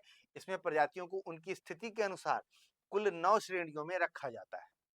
ये 9 श्रेणियां, ये भी आपसे पूछा जा सकता है कि रेड डाटा बुक में प्रजातियों को विलुप्ति विलुप्ति की संभावना के आधार पर कुल कितनी श्रेणियों में बांटा गया है? तो कुल 9 श्रेणियों में बांटा गया है। नवंबर 2020 तक हमारी जानकारी के अनुसार भारत में एशियाई शेर वन्यजीव संरक्षण अधिनियम है भारत का। देखिए 1972, ये है भारतीय वन्यजीव संरक्षण अधिनियम। तो आपसे कह रहा है इस अधिनियम के अनुसार क्या है? एशियाई शेर इस अधिनियम की किस अनुसूची के अंतर्गत संरक्षित है? तो पहली ही अनुसूची, सबसे पहली शेर है एशियाई शेर हमारी सबसे ऊपरी प्रायिकता पर, सबसे ऊपरी प्राथमिकता पर। तो एशियाई शेर भारतीय वन्यजीव संरक्षण अधिनियम 1972 की पहली सूची के द्वारा संरक्षित किया गया है। देखिए नवंबर 20 तक जो डाटा है उसके अनुसार भारत में एशियाई शेर वन्यजीव संरक्षण अधिनियम 1972 की अनुसूची प्रथम के अंतर्गत क्या है? संरक्षित है।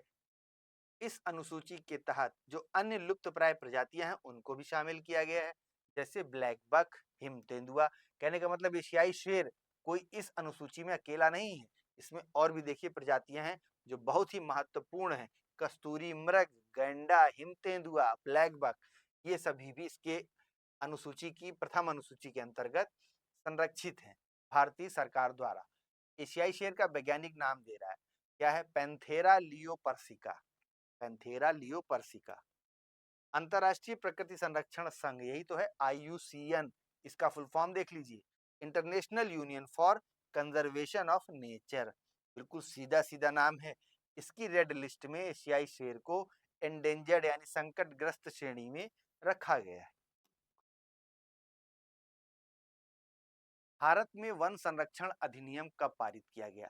अभी जो आप लोगों ने देखा ये वाला, ये है भारतीय वन्य जीव संरक्षण अधिनियम। मतलब इस अधिनियम के द्वारा जंगल के जो जीव हैं, जो जानवर हैं, उनका संरक्षण किया गया 1972 में। ठीक है, जंगली जीवों का संरक्षण। और जंगल का संरक्षण कब? तो इसके बाद 1980 में। ठीक है, देखिए वन संरक्षण अधिनियम 1980, ऑप्शन सी टिक करेंगे। देखिए वन्य जीव संरक्षण अधिनियम, जंगली जीवों का संरक्षण 1972 में, और 80 में क्या? वन का संरक्षण। ठीक है, चलिए अगला प्रश्न देखिए, नागझीरा टाइगर रिजर्व, ये आपसे पूछ रहा है कहाँ स्थित है? तो ये स्थित है महाराष्ट्र में, महाराष्ट्र में। नागझीरा टाइगर रिजर्व महाराष्ट्र के गोंदिया और भंडारा जिलों में स्थित है। गोंदिया जिला उत्तर में कहाँ है? मध्य प्रदेश, और पूर्व में छत्तीसगढ़ के साथ सीमा साझा करता है। दिसंबर 2013 में इसे भारत के 46वें टाइगर रिजर्व के रूप में घोषित किया गया था, इसीलिए तो ये सवाल बना। देखिए महाराष्ट्र में नागझीरा टाइगर रिजर्व। सिमलीपाल, ये कहाँ है? उड़ीसा में। सिमलीपाल क्या है? नेशनल पार्क है, राष्ट्रीय उद्यान है। किस राज्य में है? बस इतना ही आपको बता देना है। तो ये उड़ीसा राज्य में है। ठीक है, सिमलीपाल कहाँ है? उड़ीसा राज्य में, मयूरभंज जिले में राष्ट्रीय उद्यान है और एक बाघ अभ्यारण्य है। ये भारत का 7वां सबसे बड़ा राष्ट्रीय उद्यान है। भारत सरकार ने 94 में सिमलीपाल को जैव मंडल रिजर्व घोषित किया था। सिरोही, ये भी एक नेशनल पार्क है, ये बताना है कहाँ है? तो सिरोही कहाँ है? मणिपुर में। ठीक है, ऑप्शन सी। देखिए कहाँ है? मणिपुर में। भारत के मणिपुर राज्य में स्थित एक राष्ट्रीय उद्यान है। इसका दूसरा नाम भी आपको दे रहा है, यांगो पोकपी लोकचाओ। ये क्या है? सिरोही राष्ट्रीय उद्यान। ठीक है, राज्य और राष्ट्रीय उद्यान कुछ अलग से भी आपको दिए हुए हैं। जैसे मणिपुर में एक बहुत ही महत्वपूर्ण केबुल लामजाओ नेशनल पार्क, जो अक्सर पूछा जाता है, तैरता हुआ नेशनल पार्क। ठीक है, लोकटक झील पर।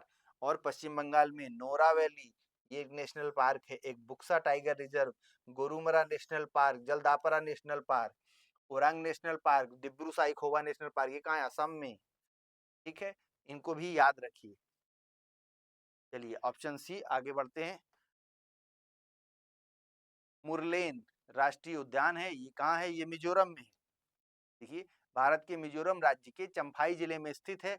और ये उद्यान कैसा है? म्यांमार के साथ भारत की अंतर्राष्ट्रीय सीमा से लगा हुआ है, इसलिए महत्वपूर्ण है।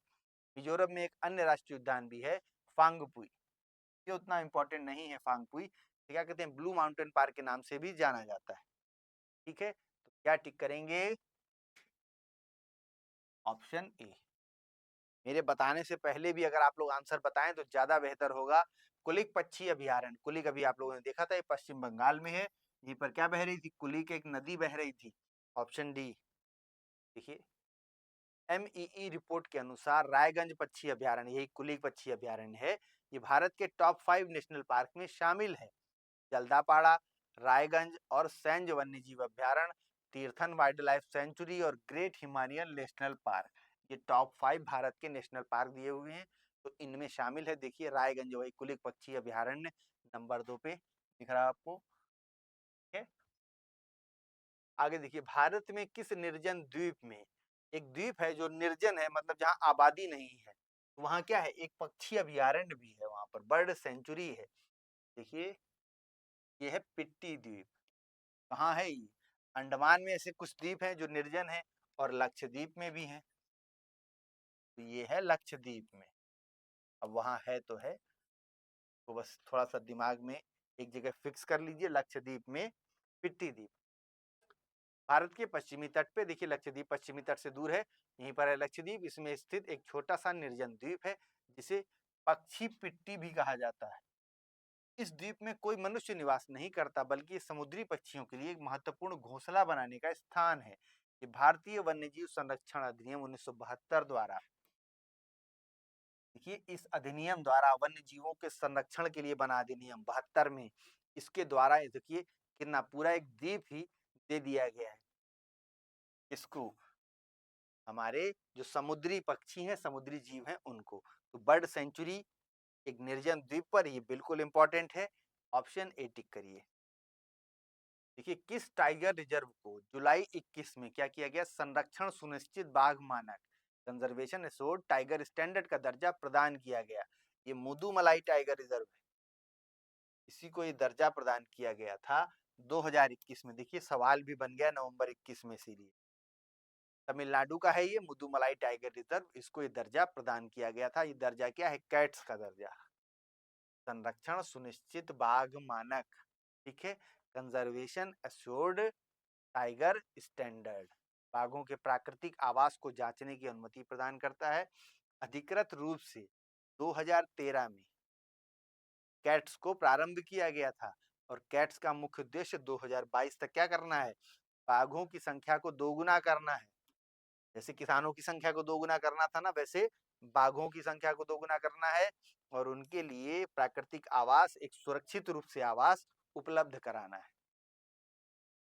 ठीक है, आगे देखिए फिर से बात हो रही है वन्य जीव संरक्षण अधिनियम 1972, इसकी किस अनुसूची के तहत गंगा डॉल्फिन को संरक्षित किया गया है। देखिए गंगा नदी में, हमारी पवित्र गंगा नदी, इसमें डॉल्फिन पाई जाती है, तो गंगेय डॉल्फिन इसको कहते हैं। तो गंगा में पाई जाने वाली डॉल्फिन को संरक्षित किया गया है, वन्य जीव संरक्षण अधिनियम के द्वारा ही संरक्षित किया जाएगा, क्योंकि वन्य जीवों के लिए बना हुआ है। और देखिए इसकी कौन सी अनुसूची, अभी आप लोगों ने देखा था एशियाई शेर, वो भी वन्यजीव संरक्षण अधिनियम की पहली अनुसूची के द्वारा, और गंगा डॉल्फिन भी इसी पहली अनुसूची के द्वारा संरक्षित है। ठीक है, देखिए गंगा डॉल्फिन को राष्ट्रीय जलीय जीव घोषित किया है किसने, वन एवं पर्यावरण मंत्रालय ने। ये भारत, नेपाल, बांग्लादेश की गंगा, ब्रह्मपुत्र, मेघना और कर्णाफुली सांगू नदी तंत्र में पाई जाती है।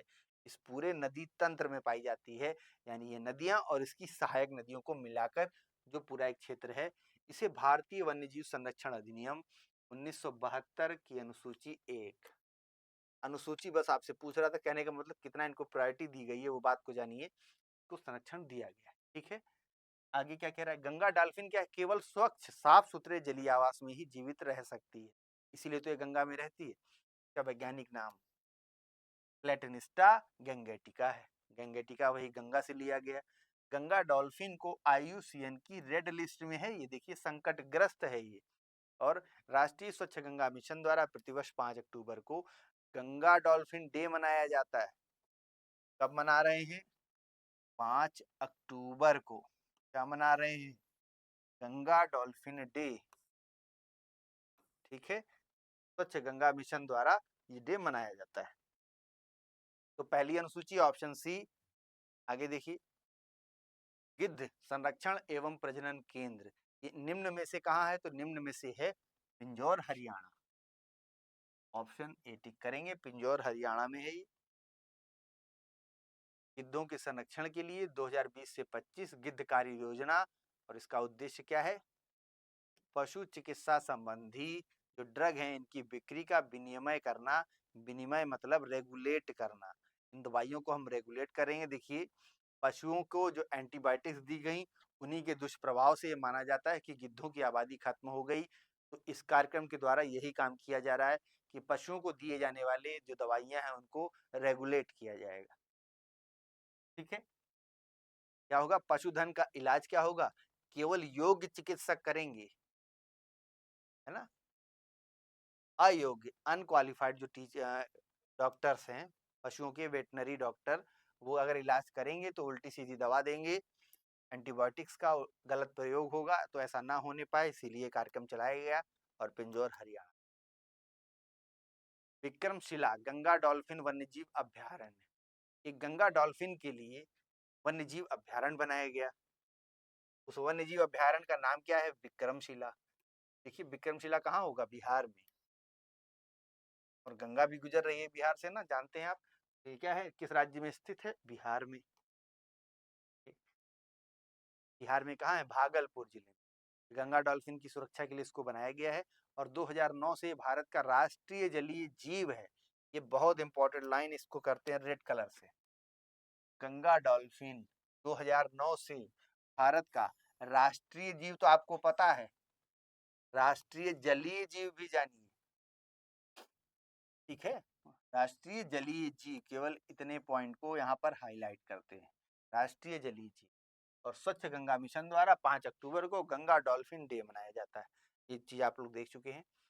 हिम तेंदुआ परियोजना की शुरुआत कब की गई? स्नो लिपर्ड, बर्फ में पाए जाने वाला लिपर्ड, स्नो लिपर्ड, 2009 में हिम तेंदुआ परियोजना की शुरुआत हुई, ठीक है। Padmaja Naidu Himalayan zoological park, Darjeeling पश्चिम बंगाल में हिम तेंदुआ संरक्षण प्रजनन कार्यक्रम चलाया जाता है। रंगनथिट्टू पक्षी अभ्यारण्य, ये आपको बताना है कहाँ है। रंगनथिट्टू रंगनथिट्टू पक्षी अभ्यारण्य, तो ये है कर्नाटक में। ऑप्शन बी टिक करेंगे, कर्नाटक राज्य में है। अभ्यारण्य कहाँ है? ये कावेरी नदी के तट पर स्थित है। और अलग से भी कुछ आपको क्षेत्र दिए हुए हैं। केरल में देखिए कुमारकोम, थट्टेकड़, मंगलवनम। कर्नाटक में देखिए, आंध्र प्रदेश और तेलंगाना में भी इस तरह से। कुल्लेरू झील आपने सुना होगा, देखिए आंध्र प्रदेश में कुल्लेरू, पुलिकट भी झील है, ठीक है। तो क्या है? अन्य अभ्यारण्य है कर्नाटक। चंपानेर पावागढ़ एक पुरातात्विक उद्यान है, ये कहाँ है? ये है गुजरात में। चंपानेर पावागढ़ उद्यान कहाँ है? गुजरात में, ठीक है। यूनेस्को द्वारा 2004 में इसको विश्व धरोहर स्थल घोषित किया गया है। तब तो ये इम्पोर्टेंट हो गया, जब यूनेस्को साइट बन गया है। ये विश्व धरोहर स्थल, यही इसको यूनेस्को साइट कहते हैं हम लोग। यूनेस्को द्वारा एक क्षेत्र को, एक किसी सांस्कृतिक धरोहर को विश्व की धरोहर घोषित किया जाता है। क्या घोषित करते हैं? विश्व की धरोहर। तो यही हम शॉर्ट में कहते हैं इसको यूनेस्को साइट। यूनेस्को द्वारा इसको प्रिजर्व किया जाएगा, इसलिए इंपॉर्टेंट है। आगे आप लोग व्याख्या पढ़िए।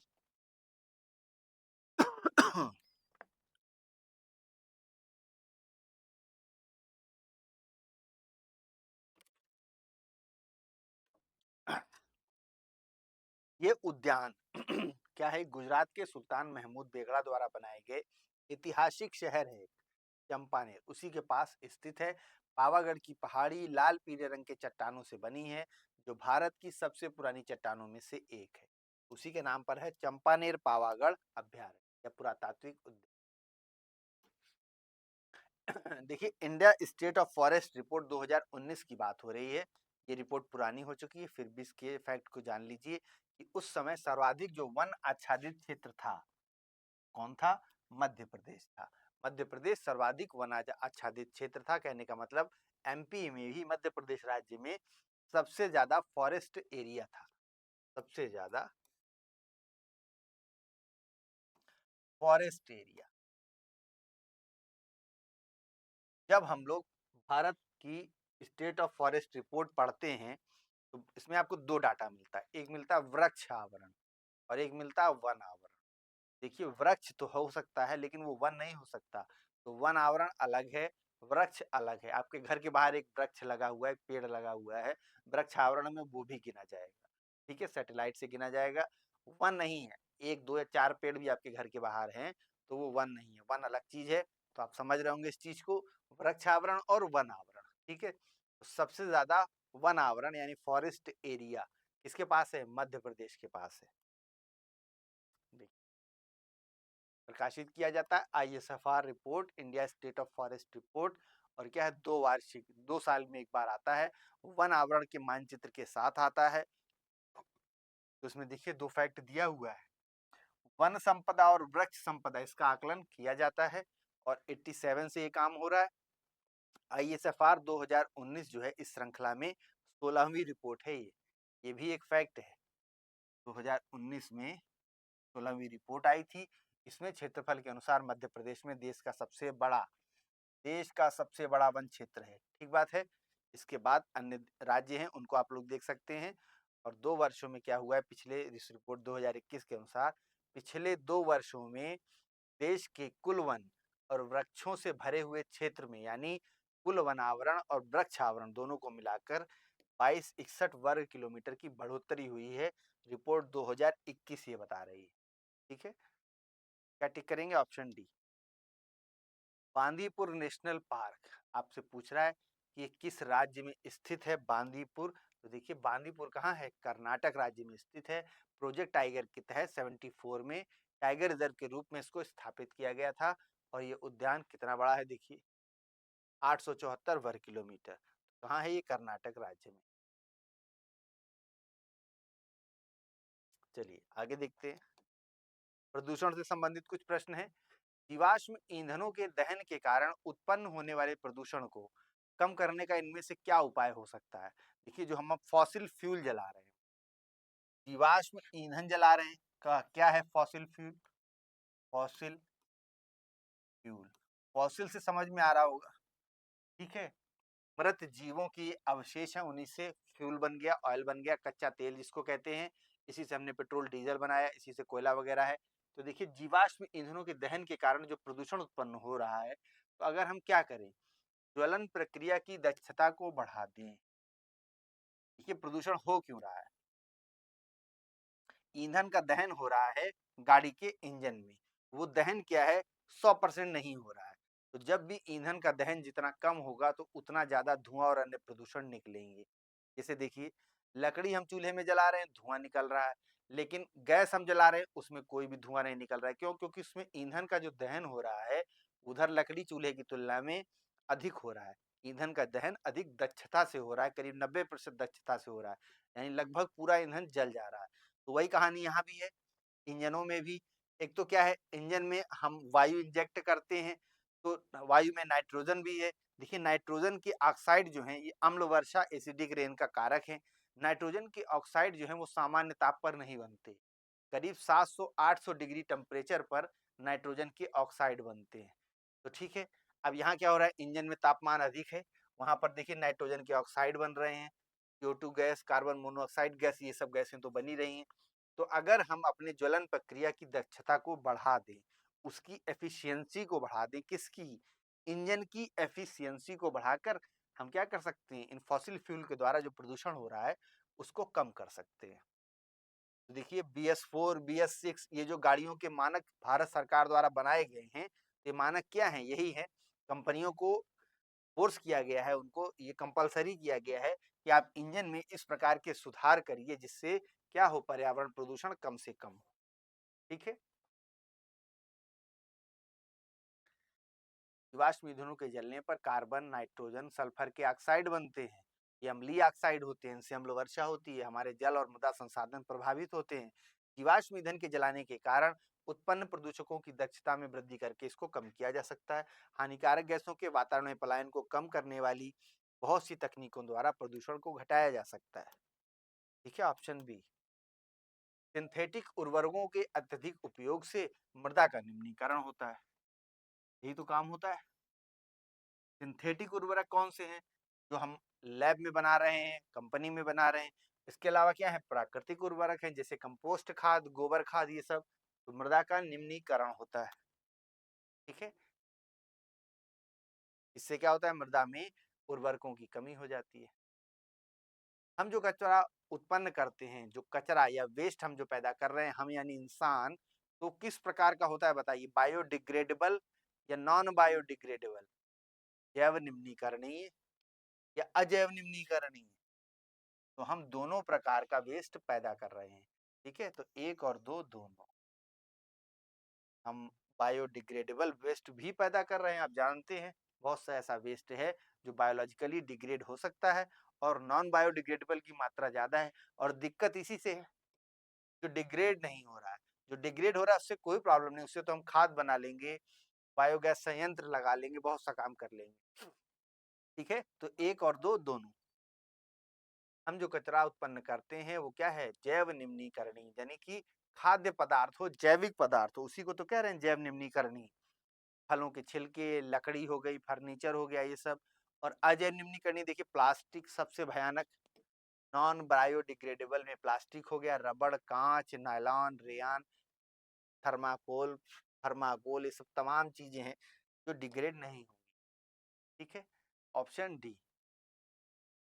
आगे देखिए, इनमें से कौन सा वेस्ट मैनेजमेंट का एक स्थायी तरीका नहीं है? वेस्ट मैनेजमेंट का तरीका तो है वो, लेकिन वो स्थायी तरीका नहीं है। तो पुनर्चक्रण, ये तो अच्छे तरीके हैं, स्थायी तरीके हैं। भस्मीकरण, भूमि भराव यानी जमीन में भर के गाड़ दिया। जलाना जो है, जलाना, इससे आपका वेस्ट तो नष्ट हो गया आपने सोचा, लेकिन ये कोई स्थायी तरीका नहीं है। ठीक है, ऑप्शन ए क्या है? अपशिष्ट प्रबंधन यानी वेस्ट मैनेजमेंट में कचरे को उसके आरंभ से लेकर उसके अंतिम निपटान तक क्या है, वहां तक प्रबंधन के लिए आवश्यक प्रक्रियाएं और क्रियाएं शामिल हैं, जैसे पुनर्चक्रण, फिर भस्मीकरण, फिर भूमि भराव, भौतिक पुनः परिष्करण और जैविक पुनः परिष्करण। ये सब प्रक्रियाएं हैं जिनके द्वारा वेस्ट को मैनेज किया जा सकता है। पुनर्चक्रण मतलब रिसाइकल्ड। ठीक है, देखिए जलाना ये क्या है? स्थायी तरीका नहीं है वेस्ट मैनेजमेंट का। इनमें से क्या खाद्य और जल प्रदूषण का कारण नहीं हो सकता, बताइए? तो आवारा जानवरों द्वारा काटना, ये इससे प्रदूषण थोड़ी फैल रहा है। खाद्य पदार्थों का आपने अनुचित भंडारण किया, पदार्थ सड़ गए, इससे प्रदूषण फैल रहा है। कारखानों से निकला रासायनिक प्रदूषण, ये तो आप जानते ही हैं। वातावरण में मौजूद संक्रामक जीव, ये भी प्रदूषण फैला रहे हैं। ठीक है, आवारा जानवरों द्वारा काटना, ये क्या है? यही हमारा राइट आंसर है। खाद्य और जल प्रदूषण का कारण ये नहीं है। वही खाद्य पदार्थों के अनुचित भंडारण से, खाद्य के सड़ने से खाद्य एवं जल प्रदूषण दोनों प्रभावित होते हैं। कारखानों से निकला रासायनिक अपवाह, उससे क्या होता है? जल और खाद्य पदार्थ प्रभावित होते हैं। वातावरण में उपस्थित संक्रामक जीव क्या कर रहे हैं? ये भी खाद्य पदार्थों और जल को नुकसान पहुंचा रहे हैं। कौन सा एक टैक्स है? ये एक इंपॉर्टेंट चीज है। देखिए पिगोवियन टैक्स है। ये क्या है? ये टैक्स लगाया जाता है किन पर? जिसमें क्या है? नकारात्मक बाह्यता है, यानी कि प्रदूषण आप फैला रहे हैं। तो जो कंपनियां, जो भी व्यक्ति, जो भी संस्था जिसके लेन देन या कार्यों से पर्यावरण प्रदूषण हो रहा है, उसके ऊपर ये टैक्स लगाया जाता है, जिसको पिगोवियन टैक्स कहते हैं। Option D. देखिए इस टैक्स का उद्देश्य क्या है? उन वस्तुओं या सेवाओं के निर्माता पर कर लगाना है जो समाज के लिए प्रतिकूल दुष्प्रभाव पैदा करते हैं। इन नकारात्मक बाध्यताओं की लागत, जैसे कि पर्यावरण, निर्माता के बजाय समाज द्वारा वहन किया जाता है। देखिए कंपनी है, कोई संस्था है, उसके कार्यों से प्रदूषण फैल रहा है, तो कंपनी तो इससे फ्री है, लेकिन इसका खामियाजा समाज भुगतेगा। तो इसीलिए समाज द्वारा ये टैक्स लगाया गया। समाज द्वारा मतलब सरकार द्वारा। ठीक है, जैसे कि प्रदूषण कर, कार्बन कर, कार्बन टैक्स आप जानते हैं, तंबाकू कर, शराब कर इत्यादि सब क्या है? पिगोवियन टैक्स है।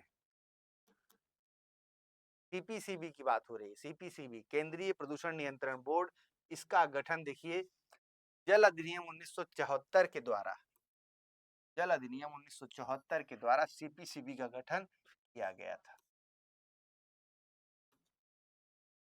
Central pollution control board, CPCB, जल अधिनियम 1974 बना था, इसी के द्वारा इसका गठन किया गया। व्याख्या देखिए, सीधी सीधी व्याख्या है, सितंबर 1974 में इसका गठन हुआ।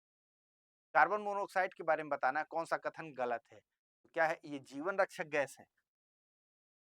कार्बन मोनोऑक्साइड जीवन रक्षक गैस नहीं है। यही क्या हो गया? आपका राइट आंसर हो गया। ठीक है, बाकी क्या है? रक्त की जो क्षमता है ऑक्सीजन को ले जाने की, उस क्षमता को इस कार्बन मोनोऑक्साइड द्वारा एक कम कर देता है। क्यों? कार्बन मोनोऑक्साइड जो है आपका CO, ये हीमोग्लोबिन से अभिक्रिया करके हीमोग्लोबिन की क्षमता को खत्म कर देता है। हीमोग्लोबिन ही हमारा ऑक्सीजन को लेके ट्रेवल करता है ब्लड में। ऑक्सीजन हीमोग्लोबिन के साथ बाइंड होता है। जब हीमोग्लोबिन ही नहीं रहेगा तो ऑक्सीजन कैसे उसमें बाइंड होगा? ऑक्सीजन कैसे ट्रेवल करेगा? तो ऑक्सीजन नहीं ट्रेवल करेगा, व्यक्ति की मौत हो जाती है। वाहनों द्वारा उच्च स्तर पर उत्पादित होती है, ये बात भी ठीक है। पेट्रोल और डीजल जैसे ईंधन के अधूरे दहन से, देखिए अधूरा दहन हो रहा है, तभी कार्बन मोनोऑक्साइड निकलती है। वही हम अब अभी बात कर रहे थे कि अगर हम अपनी जो पेट्रोल या ईंधन की जो दक्षता है, ईंधन दहन की दक्षता को अगर बढ़ा दें, एफिशिएंसी को बढ़ा दें, तो क्या होगा, हमारे प्रदूषण में कमी आएगी। ठीक है, तो ऑप्शन सी टिक करेंगे। देखिए, कार्बन मोनोऑक्साइड वाहनों द्वारा उच्च स्तर पर उत्पादित होती है। ये रक्त की ऑक्सीजन ले जाने की क्षमता को कम करती है। पेट्रोल और डीजल जैसे ईंधन के अधूरे दहन से इसके जन्म होता है। जब ईंधन अक्षम होता है, पूरी तरह से नहीं जलता, तभी कार्बन मोनोऑक्साइड गैस निकलेगी। ईंधन का जो दहन है वो एफिशिएंटली नहीं हो रहा है। ठीक है, पूरी तरह से नहीं जल पा रहा है ईंधन, तो कार्बन मोनोऑक्साइड गैस हमारी बन रही है। आगे देखिए, निम्न में से क्या ठोस अपशिष्ट का जैव अपघटनीय रूप है? ठोस अपशिष्ट है आपका, कोई ठोस सॉलिड वेस्ट है, सॉलिड वेस्ट, उसका सॉलिड वेस्ट का क्या, सॉलिड वेस्ट का आपको जैव अपघटनीय रूप बताना है। इसका वो रूप जो हमारा बायोडिग्रेडेबल हो। जब बायोडिग्रेडेबल कर दिया तो यही तो बन गया कंपोस्ट, कंपोस्ट खाद। ठीक है, जैसे कि गोबर है, इससे हम कंपोस्ट खाद बना लेते हैं इसको डिग्रेड करके। कृषि अपशिष्ट हो गया, यानी हमारे जो एग्रीकल्चरल वेस्ट है, कूड़ा करकट है, इनके जो अपघटन से जो खाद बनेगी उसे कंपोस्ट खाद कहते हैं। ये जैविक क्रिया द्वारा ये खाद तैयार की जाती है। ठीक है, और कंपोस्टीकरण इसी को कहते हैं। तो ऑप्शन ए, कचरे को एक अस्थायी यानी टेम्पररी संग्रहण जगह पर ले जाने से फैलने वाली बीमारियों से बचने के लिए हम क्या करते हैं, रिहायशी इलाकों से ठोस कचरे के पृथक्करण के लिए किस प्रकार की सफाई व्यवस्था आवश्यक है? तो ये एक सफाई व्यवस्था है भू भराव की। लेकिन देखिए, इसमें भी कुछ इसकी खामियां हैं कि जहरीली गैसों का रिसाव भूमि में होता है। भू भराव मतलब जमीन में भर दो उठा के, गड्ढा खोद के। ठीक है, तो ये क्या है, भू भराव सफाई व्यवस्था ठोस कचरे के पृथक्करण की एक विधि है। रिहायशी इलाकों में संक्रमण से फैलने वाली बीमारियों के लिए इसका प्रयोग किया जाता है। इसकी प्रमुख समस्या क्या है, लैंडफिल गैसों का रिसाव। जैव निम्नीकरणीय माने जाने वाले पदार्थ, यानी ऐसे पदार्थ जिनको हम मानते हैं कि ये बायोलॉजिकली हम इसको डिग्रेड कर सकते हैं। मानते हैं तो ठीक बात है, यही तो बात है क्या, कि जैविक प्रक्रिया से इनको हम निम्नीकृत यानी डिग्रेड कर सकते हैं, तभी तो इनको हम जैव निम्नीकरणीय कह रहे हैं। ठीक है, बायोलॉजिकली ये क्या है, डिग्रेडेबल है, डिग्रेड किया जा सकता है। वे पदार्थ जो जैविक प्रक्रम द्वारा अपघटित हो जाते हैं उन्हीं को जैव निम्नीकरणीय पदार्थ कहते हैं।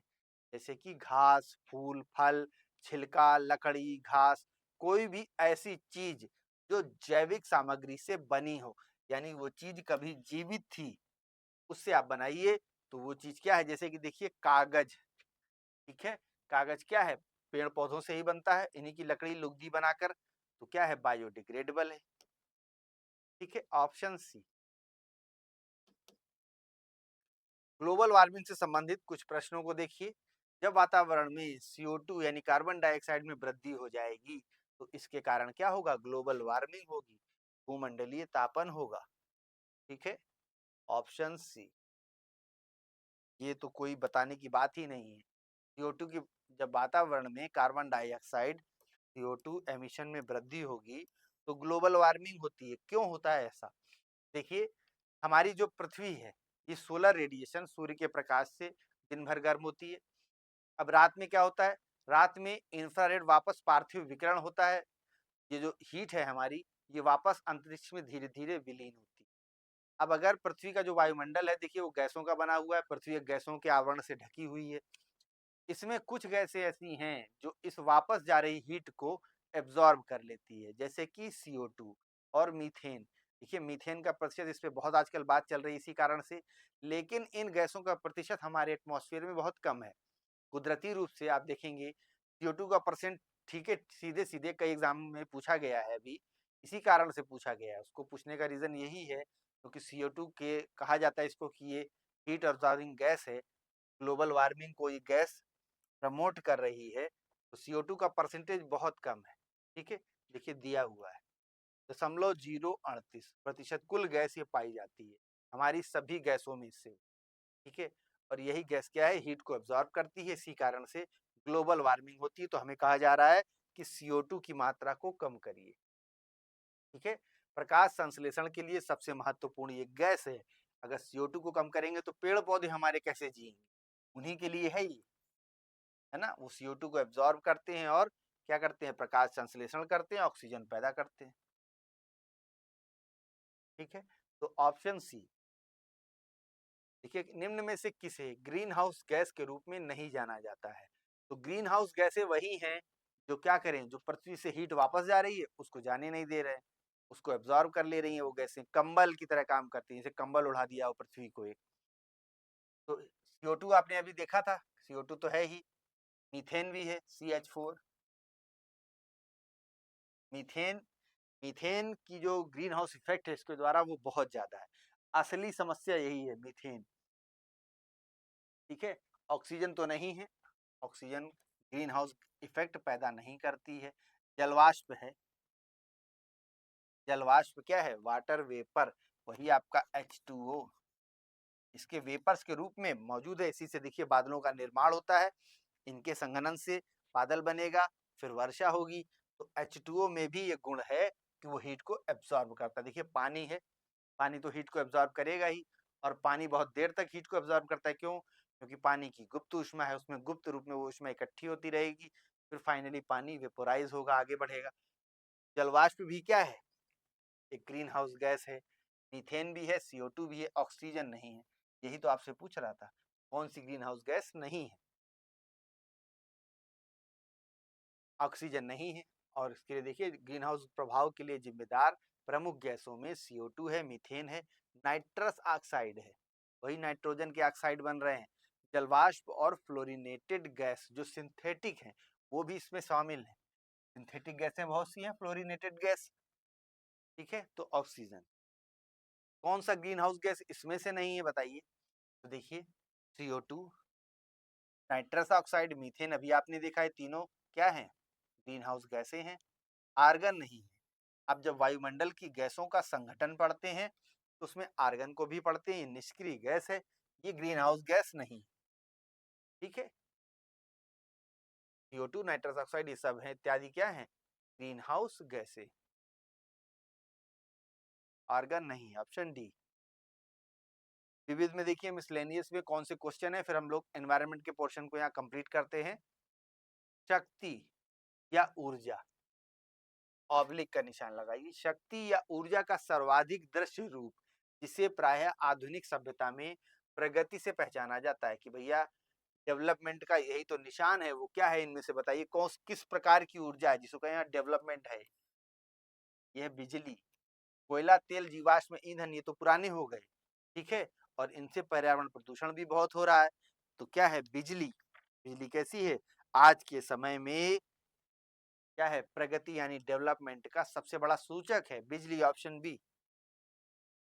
ठीक है, आगे देखिए, कौन सी परिस्थिति कॉफी बागानों को नुकसान पहुंचा सकती है? जो हमारे कॉफी के बागान हैं उनको नुकसान पहुंचेगा अगर उन कॉफी के दानों के पकने के समय वर्षा हो जाए।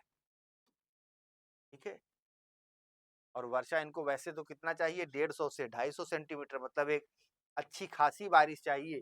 ठीक है, बहुत नम क्षेत्र में ही कॉफी की खेती हो सकती है। जैसे भारत में देखिए कर्नाटक के क्षेत्र में हो रहा है ना, साउथ के क्षेत्र में, वहाँ कर्नाटक का क्षेत्र कैसा है, वो वर्षा वाला क्षेत्र है जहाँ कॉफी की खूब खेती हो रही है। गर्म और नम जलवायु चाहिए, ये भी साउथ इंडिया में आपको मिलेगी।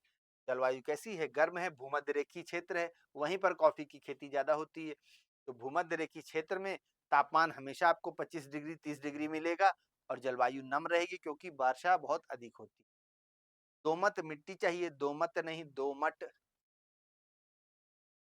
दोमट, जिसमें ह्यूमस और आयरन तथा कैल्शियम जैसे खनिज हो। ठीक है, तो ए, बी और डी तीनों ऑप्शन ठीक है, ऑप्शन सी ठीक नहीं है। दानों के पकने के समय वर्षा होगी तो बागान को नुकसान पहुंचेगा। कॉफी क्या है, एक हरी झाड़ी होती है, उसका पौधा है। इसकी खोज कहाँ हुई थी, इथोपिया में हुई थी। अबिसिनिया का पठार लगता है वहीं पर, उसी में क्या स्थित है, इथोपिया, वहीं पर इस कॉफी के पौधे की खोज हुई थी। और इसके लिए नम और गर्म जलवायु की जरूरत है, तापमान 15 से 28। और क्या है, वर्षा 150 से 250। आगे क्या है, जो इसकी बेरी है यानी जो इसका फल है कॉफी का, उसके पकने के समय शुद्ध मौसम यानी साफ मौसम की जरूरत होती है। ये एनसीईआरटी का फैक्ट है। बेहतर जल निकास प्रणाली, दोमट मिट्टी, और जिसमें दोमट मिट्टी कैसी हो, ह्यूमस भरपूर मात्रा में हो। ह्यूमस मतलब वनस्पति और जीव जंतुओं के सड़े गले अंश। आयरन, कैल्शियम ये सभी खूब हो खनिज। और कॉफी की खेती के लिए ये सब आदर्श दशाएं हैं। तुषार यानी पाला पड़ रहा है, हिमपात हो रहा है। तापमान कैसा है, बहुत उच्च हो गया, बहुत गर्म हो गया। तेज धूप, ये सब क्या है, कॉफी की फसल के लिए अनुकूल नहीं। भारत में कर्नाटक कॉफी का सबसे बड़ा उत्पादक राज्य है। ठीक है। Option C, Rio de Janeiro, ये कहाँ है, ये है ब्राजील में, रियो डी जेनेरियो। तो यहाँ पर क्या हुआ था, सम्मेलन हुआ था एक। वो सम्मेलन बड़ा यादगार है। कब हुआ था ये, 92 में। कौन सा सम्मेलन था, पृथ्वी शिखर सम्मेलन। ठीक है। और इसी में एजेंडा 21 को अपनाया गया था। हालांकि वो एजेंडा अपने पूर्ण लक्ष्य तक नहीं पहुंच सका। ठीक है। इस सम्मेलन में 172 देशों ने भाग लिया था। और ये सम्मेलन पर्यावरण और धारणीय विकास पर आधारित था। इस सम्मेलन के परिणाम देख लीजिए, वन प्रबंधन के सिद्धांत, पर्यावरण और विकास पर रियो घोषणा और एजेंडा 21। एजेंडा 21 सबसे इंपॉर्टेंट है। क्या है, पहला पृथ्वी शिखर सम्मेलन है 1992 में रियो डी जेनेरियो ब्राजील में ये आयोजित किया गया था। किस घरेलू अपशिष्ट यानी आपका घरेलू कोई वेस्ट है जिसमें रिसाइकलिंग की क्षमता बहुत अच्छी है, तो देखिए, धातु, प्लास्टिक, रबड़, क्या इनका रिसाइकल बहुत अच्छा होगा, नहीं। सब्जी अपशिष्ट, इसका रिसाइकल सबसे बेहतर होगा और सबसे ज्यादा यही बायोडिग्रेडेबल है। कैसे हैं बायोडिग्रेडेबल है, इनसे खाद बनाई जा सकती है सब्जी से। सब्जी का जो अपशिष्ट है यह स्वयं विघटित हो जाते हैं बहुत इजीली।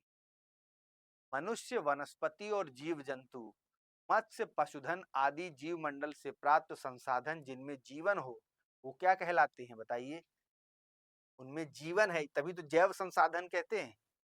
अजैव कब कहेंगे, जब जीवन नहीं होगा, जीवित नहीं होगा, मृत होगा यानी भौतिक होगा, भौतिक संसाधन होगा। और संभावित नवीकरणीय तो अलग मुद्दा है। यहाँ बात क्या हो रही है, जीवित संसाधनों की बात हो रही है। मनुष्य हो गया, वनस्पतियां, पेड़ पौधे, जीव जंतु, मछली, पशुधन यानी जो हमारे पशु हैं, जानवर हैं, चौपाए आदि जानवर, ये सब क्या है, जीव मंडल से हमें प्राप्त हुए हैं। और किस प्रकार के संसाधन हैं, तो ये हैं जैविक संसाधन। Option D. तो क्या है, जैविक संसाधन है। और अजैव संसाधन कौन से हैं, जो निर्जीव पदार्थों से, निर्जीव पदार्थों से मिल रहे हैं, तो अजैव संसाधन है, जैसे मृदा, हवा, पानी, धातु आदि।